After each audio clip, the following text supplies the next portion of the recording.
Everyone, this is Terry, and this is lesson 4 with the character and decorative stitches on the Luminaire. Today's going to have a lot of information. If you have not watched lessons 1, 2, and 3, I recommend that you do so. Today we'll talk about the projector, we'll talk about the laser beam, we'll talk about stitching out because we have some fabric ready to stitch out. We'll talk about the alphabetic characters, and then we'll also talk about importing designs from PE Design 11. So let's get started. Prior to setting up this video, I took some fabric and I interfaced it with Pellon Shapeflex interfacing. And this is what the Shapeflex package looks like. And that's because I have muslin. It's a lightweight weave.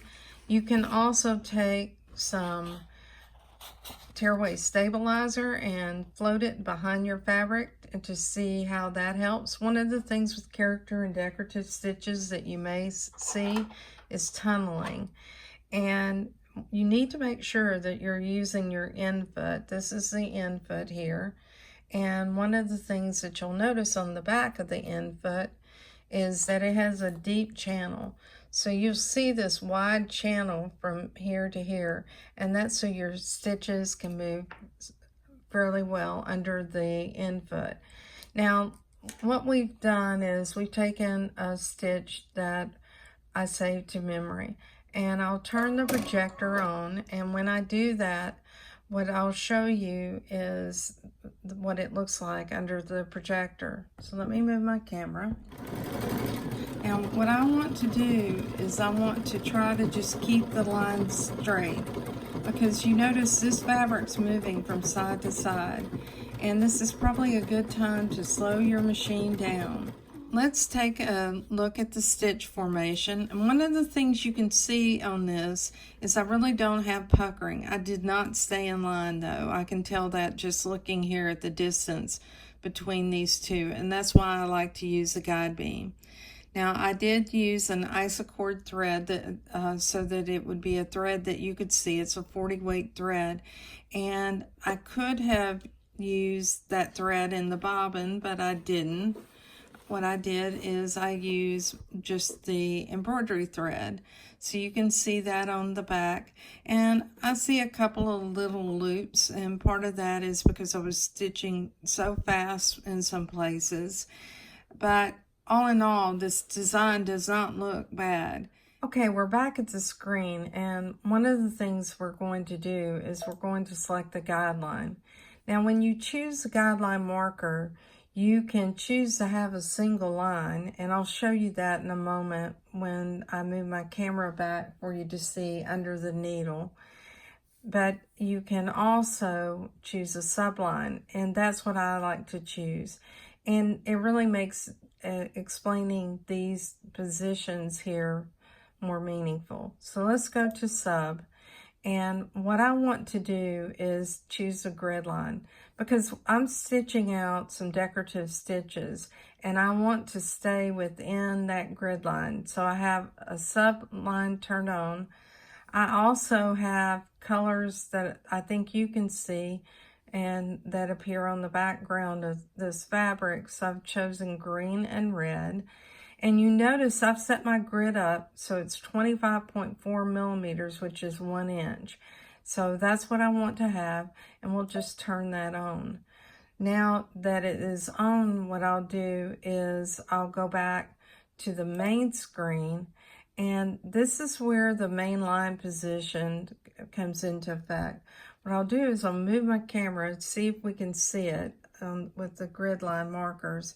And I think what we'll have to do is zoom in again. Okay, now that we're zoomed in, and you can see the grid line markers, and I apologize for the moire type effect you get with the laser and with the video. But on the main line position, there's a position that allows you to move or shift this guideline up and down. So right now what I'll do is I'll move it down. Do you notice what's happening? Do you see how this is moving? In a moment you'll see that that guideline will shift up to almost to the top. I'm at the 0 setting right now. But what you see with that line that was shifting here, it's still visible for me to see at the top of the guideline to stitch something out. Now the next guideline marker is from side to side. So this allows me to shift from left to right. So I can get as many lines into place as I want, and I'll go ahead and use the 4 that you see here. Now I can close the window for this but still keep my guideline on. So what I want to do is I'll line this up somewhere near the other stitch out, and honestly it's so crooked I really don't want to use it. But you can see right now that this green line is where we're going to be sewing. So let's go ahead. We have a singular pattern selected. What we'll do is we'll go ahead and put the presser foot down, and we'll begin sewing, and we'll try to follow this guideline. Now, one of the things that you might wonder is, well, I have this guideline. How can I see where my needle is relative to the guideline? What you're trying to do is you're trying to keep your foot parallel to that guideline marker. So let's go ahead and try this, and we'll see how it works. I'll speed it up a little bit, just so that it's not like watching paint dry. We'll stop right here. Now we'll go ahead and cut our threads, and I'll go ahead and select another decorative stitch pattern, and we'll sew it out and see how it looks next to it. So what I want to do is I want to move my design over, depending on how much I feel like I need to move it over. And in this case, what I want to do is move it more or less into the middle of this 1 inch area, because my stitch is 12 millimeters wide, which is roughly, I guess it's about a half of an inch. So we'll start sewing this. We'll put the foot down, and we'll go ahead and start sewing this pattern. Okay, so here are the stitches that we have, and you can see that those stitches are fairly even as far as alignment. So I'm going to the guideline marker, I'm going to the sub page, and on the grid side I'm choosing minus because I want to go down to a half of an inch. You'll notice that it's getting smaller, and we're getting there. Hold on. Okay, this is a half inch.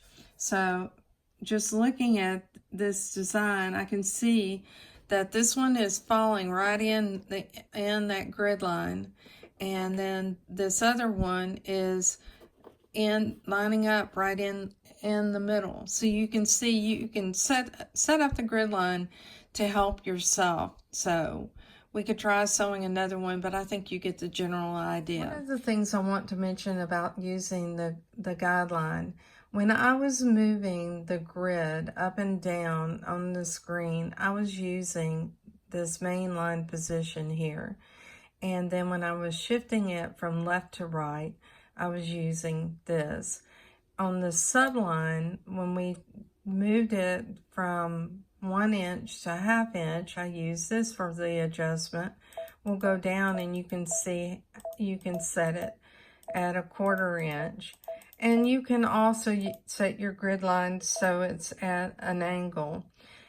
And when you go to the angle, you can set it at various degrees, and you can set a seam allowance. I'll find an application for that and have a separate video, because I really think that you need to see that in a separate video. And then you can also just have a subline position instead of the grid.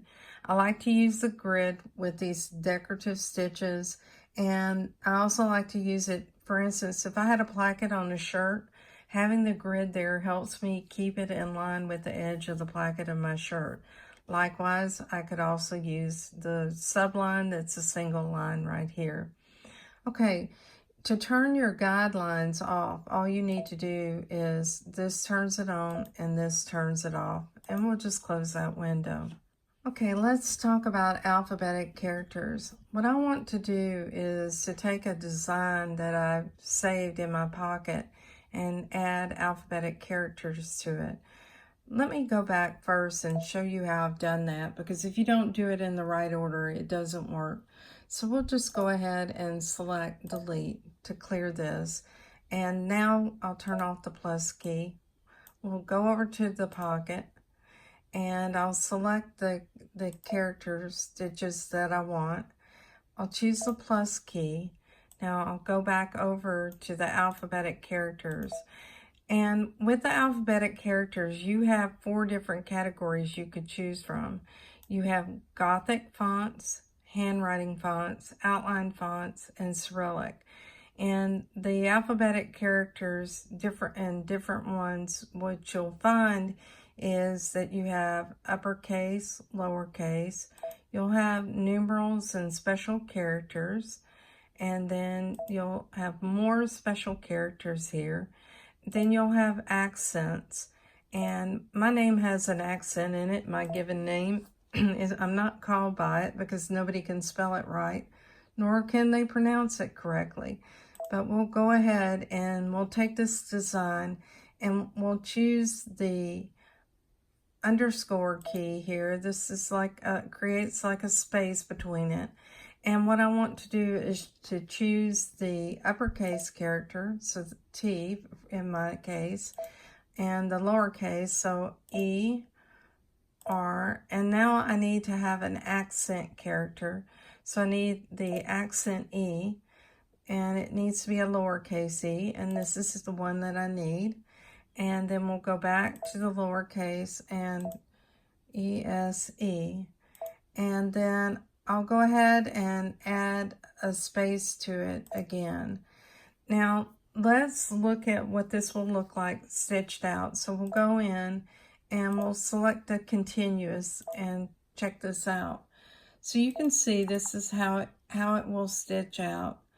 And this might be nice if I wanted to take this and possibly sew it into a label, although this might be fairly large for that. Or you could sew it on a ribbon. In fact, we'll just stitch it out so that you can see it. So we'll choose close, and let me go ahead and turn on the guideline marker again. Let's increase this, so we'll make it back to at least a ½ inch. There we go. And we want it to be on. And I'll move my camera so you can see it. Okay, I'm going to go ahead and sew this where on this line right here, and I'm keeping this little snowman lined up. So let's put the foot down and we'll just start sewing. Now it'll move from the fish to the penguin, and after it sews, the penguin will stop. Okay, that's where we're going to stop. So now you can see what it looks like stitched out. And one of the things that I did is I clipped the stitch between where it joined between the T and the E. There's one between the E and the R. I can clip that as well. And also between this E and the S. And I can remove the space and clip this stitch between my name and the little fish and penguin design if I want to. So my given name is Therese, so that's how I can stitch it out using my sewing machine, which is nice. Okay, let's move on. Okay, let's look at the script font, and let me show you a couple of things with it. You'll notice I have the link key on. And with the link, and I've selected all of the letters of the name Ellen, I can adjust this proportionally up and down, so it's at its smallest size. I can also go in and adjust the spacing from 0 up to 10. We'll just go back down. And then I can also use the left-right shift and shift it over if necessary. We'll move it back to 0. I can adjust the tension. I can mirror image this from left to right. I don't know that I'd really want to do that, but you may have a use for it. And the other thing that you can do is with all the decorative character stitches, you can go back to the beginning of a stitch pattern by selecting this key as you're sewing.